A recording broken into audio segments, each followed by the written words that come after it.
joined now by a makeup designer who worked both with Colin Baker and Sylvester McCoy, and I believe has never actually spoken about Doctor Who. So I would like to introduce Shaunna Harrison. How are you? I'm fine, thank you very much. No, I actually haven't really been interviewed about Doctor Who. I probably, in the scheme of things, over the whole series, I only did 3, of which 2 were with Colin Baker, and the last one with Sylvester McCoy. But so that's probably why, because I think there were many designers who did quite a few more over the whole scheme of the years that it went on. Those Colin Baker stories were his last 2, so were you aware of Doctor Who before working on it? Oh yes, I mean Doctor Who was big because, well, it's always been big really, and it was obviously one of those iconic things that when you worked in the studio part of it, because it was done mainly a lot of studio and some on location, was the TARDIS. So I remember watching, believe it or not, the very first series in black and white of Doctor Who when the TARDIS was first introduced. So it is an iconic thing to go and look at the police box, telephone box that was the TARDIS. So it was, yes, it was good fun, and it was one of those things that we all did some parts of over the time. Your first encounter with the show was Terror of the Vervoids, which I think is actually one of my favourite Colin Baker stories. That had a fantastic cast of Honor Blackman, Michael Craig. Was that quite a nice one to do to start with? Yes, it was actually.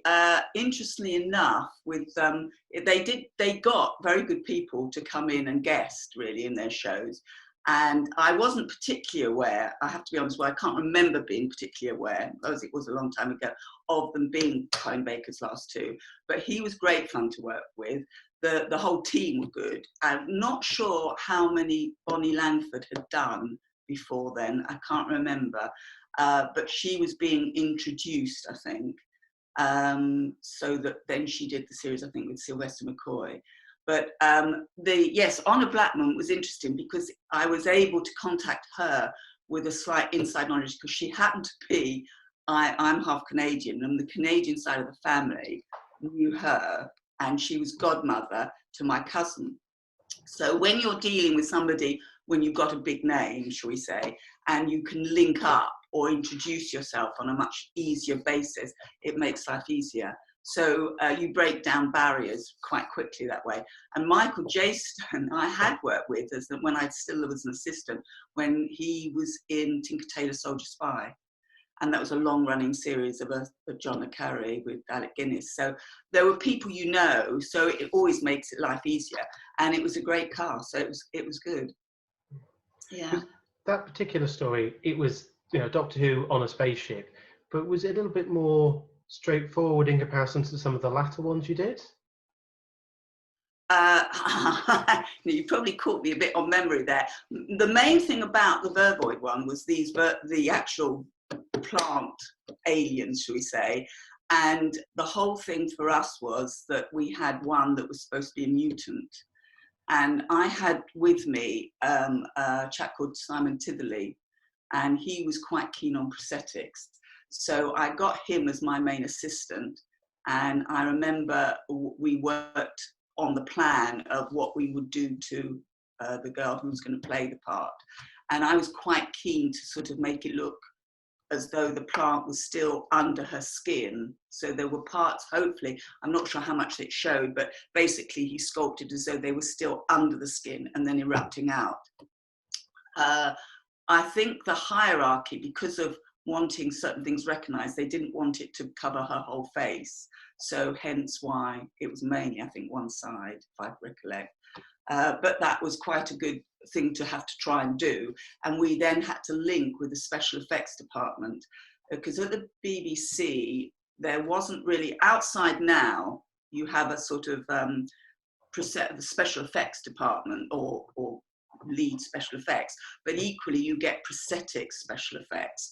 So they're more people who they may deal with all the explosions on, but they mainly make things to actually go on people. Whereas at the BBC, because it was a smaller entity, you had the makeup department and you had the special effects department. So they handled all. So they were definitely going to be making a lot to do with the Vervoids, although I think there it was a real link between the costume department and the special effects with the costume. But we had to go with what they had done and created before we could really decide what to do on her face, and go along with the design and then adapt it accordingly. Because I always think that prosthetic is quite grotesque. So would that have been very early days of prosthetics in the BBC? Yes, it was really, probably. I think the other thing was that it was, but budget-wise, there were some budgets, some programmes at the BBC around even before then, because when I first joined in the 70s, it was the time of I, Claudius, and that was one of the breakthrough ones with prosthetics and ageing with foam latex and things like that, which was the only material around then. So with this one, the budget was much, much more restrictive. So to go outside and have something made would have been problematic. Equally, I, like Simon, were really interested in prosthetics, so I was quite up for the challenge of doing it ourselves. But I was lucky to have him, that he was able to also make, because I basically was a designer, so you still have links with doing wigs and other things that may be needed. So I could leave him in the workshop to try and sculpt it. But we were happy to take that work on, which was great, which he then furthered and did more for me when we did, I think it was the next one, where it was Michael Jason with Geoffrey Hughes. I can't remember the title of that one, unfortunately. You'd have to refresh my memory. But on that, the challenge was that Michael Jason was the bad person, and he encompassed Geoffrey Hughes. So there was an area where he was going to have to pull off his face mask, as it were, because one assumes it's Geoffrey Hughes and it's not. I think the character was, I did look this up, and I think it was Popperwick that Geoffrey Hughes played, and we made him deliberately, as the sort of name encompasses, very Dickensian. So he had quite large sideburns. So there was quite a good area for disguising edges and different things on the face. But Simon basically sculpted, had a lot of pictures of Geoffrey Hughes, and re-sculpted the face so that a mask could be made to put on Michael Jason, and then reveal the face underneath as the evil one. On that one. So that was very challenging, because not many people had done that within the BBC at that point. So for what was essentially, you know, a family kids show, you were actually exploring a lot of new techniques and methods then.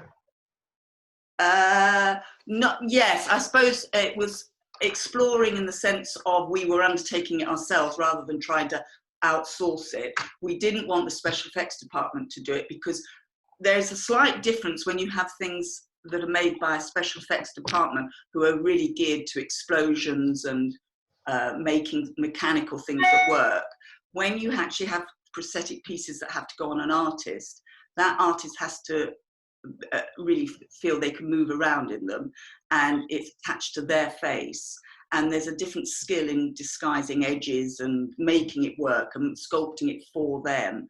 And it's much nicer. If I was working in the same capacity and I was employing somebody else, I would go to a prosthetic makeup person rather than a special effects person, because you know they can adapt to the face or the body more easily, and they understand the problems that we encompass.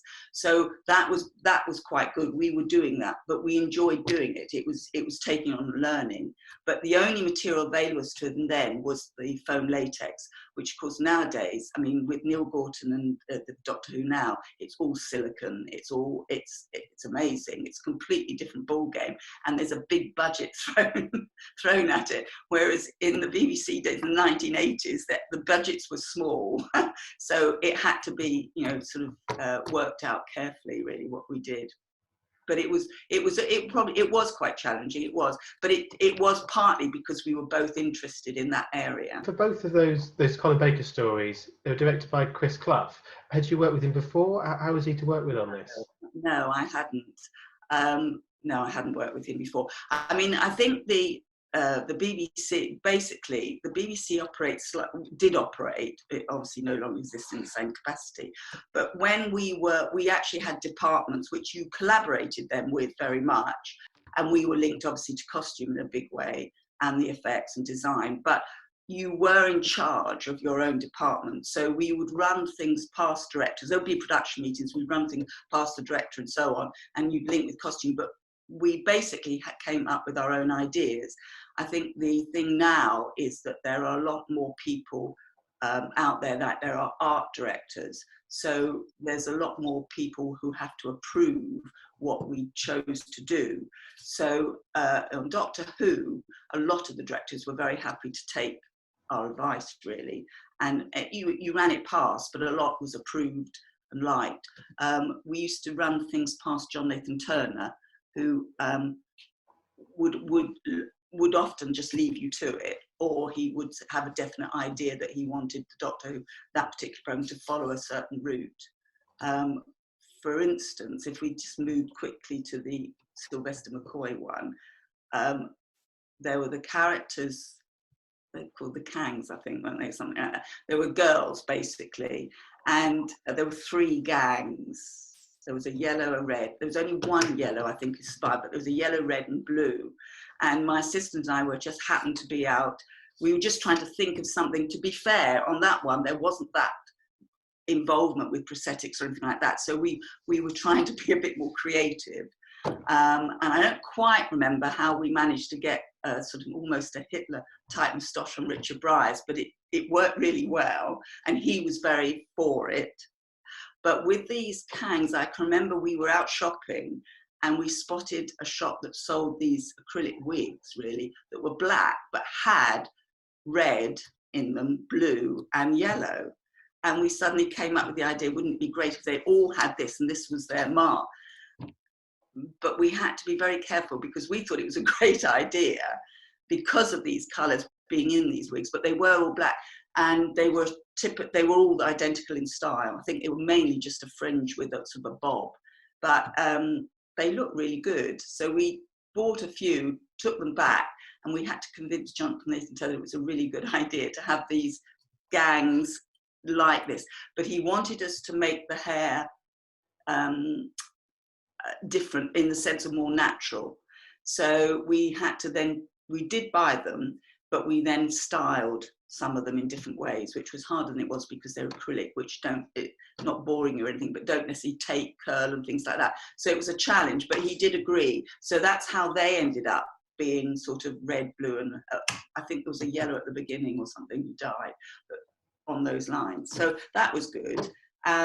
So there was a lot of times we basically did our own thing, but you just had to make sure it was okay. But they were very good fun. That particularly was very good fun just to watch when you're on the lines and just watching them in rehearsals, because there were 3 ladies in that who were supposed to be cannibalistic old ladies, and they sent the whole thing up a little bit, so they had to pull back on their performance, I think they were told to. But it was very funny watching them all and Richard Briers on the set. It was very enjoyable, that one, yeah. Yeah, I think it's certainly a story that everyone's sort of sending it up to some extent. And as I say, particularly Richard Briers with the little moustache, and then he painted him silver for the last part as well. Oh, I don't remember that. Was it? I'd have to rewatch that. No, I didn't remember that. Oh, right, okay. But he was lovely. He's such a, I mean, everybody on these, I think, just embraced the whole thing of being involved in that sort of iconic series of Doctor Who, and enjoyed doing it, really. And on that one, which is Paradise Towers, the costume designer was a lady called Janet Tharby. So with the wigs, did you then have to convince her about this colour scheme idea, or was it already a collaborative? No, I mean, I think, had I worked with Janet before, we did work together a few times, but I think I think you just know what they're going to do, and we just said, this is what we think we'll probably do. It's easy. It was easier to, at the BBC, because they had the separate departments, it was easier to sort of almost take charge of your own compartment, as it were. So it would be a case of, we think we're going to be doing this. The time where things really, you linked with costume more, was probably on period things as well, where hair shapes mattered if there were hats and the costumes, and you would link definitely there. but on the whole, we were in charge, which outside, sometimes there are more mingling of different things, especially obviously in theatre. There are art directors who dictate what set, what the costume, and then how the people should look a little bit more. But we had quite a lot of freedom to do what we wanted, really. Because in fact, the first time when I actually left the BBC in 1990 and I freelanced, one of the first things I did was for a director I'd worked for at the BBC, and we were doing a thing called Suddenly Last Summer with Maggie Smith and Natasha Richardson. And it was small, but they had got an art director, and he wanted, I found, because he'd come from the outs, he was mainly theatre as well as opera, and so he wanted me to go through him before I spoke to a lot of the artists, and I wasn't used to that, because I was used to really working with Richard Eyre and just saying, well, you know, and being in charge of my department. So it was an interesting learning curve. I mean, I did it and so on, but it was interesting that there was a different route sometimes on the outside. Not much, but there can be. Because of course, more recently, you've been involved with the RSC sort of live broadcasts. Yes. How is that being involved, sort of television and theatre, that sort of odd mix? Well, it's a wonderful job for me, because I'm not fully, I go in as the sort of advisor when they go live for the live in the cinema. So suddenly what we look for, it's a theatrical adaptation. Obviously it is Shakespeare, and they're aware now of a lot of the things where people going closer. So wig lace and beard lace and things like that aren't ideal. So Sandra Smith, who's in charge, they talk a lot, and they try and use a lot more of own hair. But it's mainly that sort of thing we look for, and it's just really as an advisor, or we change certain things for the 2 days, or certainly for the actual evening of the live, to adapt it for the big screen. So things like when they do blood or dirt, they just sort of can get away with not exactly splashing on, because they know where to put it, but a lot of the time as humans we tend to be very systematic and make patterns. So and sometimes in the speed of things, because it's live and it's fast, the actors have to do themselves, and they tend to do very even marks. So dirt might go there, it might go there, and they look identical. So when suddenly they're in a big screen, it just doesn't look right. So I point things out, and we get to see it live. We do a rehearsal where it's recorded. We then go into a local cinema, and we are shown what it should possibly go towards looking like, so we can see what jars. I mean, blood that is sometimes put on the stage, it might be that the camera isn't really focusing on the person who's doing it, so suddenly this blood appears and it doesn't make complete sense. So there's some jiggle things around, and then a lot of it they do have sometimes they have a little bit of the prosthetics in there of false noses, scars, wounds, and I adapt them for the big screen, so that they hopefully look a little bit more realistic. But it all has to be done in the space of a live performance. So the first one I remember encountering was they were doing Richard II, I think, and we had a character who played 2 parts, because it's like a troupe, so they often play different parts. And he had a false nose with warts and things like that, the character Bardolph. And he had, I think, an extension to his own moustache, but he also played a King of Wales.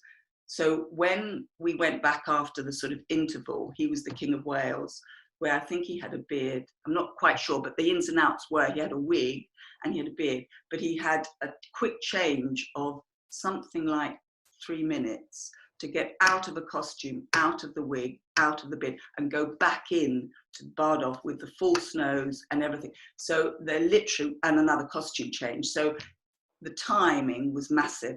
And it was my first learning curve of really making this nose look far more realistic, but in the realms of that it would have to go on in split seconds, really. So I think our job, what I think is so great about it, is that we're always learning and adapting. So going back to 1980s, when it was really foam latex, it was that's why people tried to get things that were much more realistic. And the next component that came in was really what we call prosthetic gelatin, which looked more realistic. was better. So in the things like where you get the casualties and the Holby cities, that's when gelatin was used. And then somebody, obviously they discovered silicon, and then silicon is completely taken over because it's not affected by heat or cold or anything. It's amazing material, but it's expensive. So there's in all the areas that we deal with, going back to Doctor Who, where the budgets were low-ish, they weren't horrendous, but you had to think carefully how many assistants you had, how many people you had doing what, and what you were going to spend money on. And it comes down to really what the materials available, our expertise and budgets a lot of the time. And also with the actors, whether they're prepared to wear things or not, and time, because if there's not the time, then you can't do it. Because in fact, going back to the RSC, the last biggest challenge I had was recently, and the play failed. I've forgotten the name of the which one it was, but there was a small child. Actually, it might have been, it wasn't Richard III, King John. It might have been King John. Basically, there was a small child who gets killed, and they wanted it in the play. The director wanted him to look as though he'd fallen off a cliff, so that his face was sort of bashed in a bit. And they, being a child, there was also a very quick change. So they didn't want anything to stick on him, just to be stuck. They couldn't afford to get anything in his eyes. And it all had to be taken off with literally, I think it was a couple of minutes. It was very, very quick. So they had used a piece of lace, I think, and just put some blood on it. So you can imagine for a big screen, when somebody goes, that's not ideal. So I came up with an idea using the lace, but incorporating silicone onto it. So it looked a bit more as though his face had been gouged out. But it all had to stay there in place, really, by blood, sticky blood. It was quite a challenge. It was, I mean, it wasn't ideal, but it was very interesting to have to take that on. And that's recently. So I think you never stop learning in this job. There's always little things that crop up with challenges to make you rethink how you do things. Well, on that note of always still learning and adapting, I'd just like to say thank you very much for your time, Shaunna. It's been a delight. You're welcome.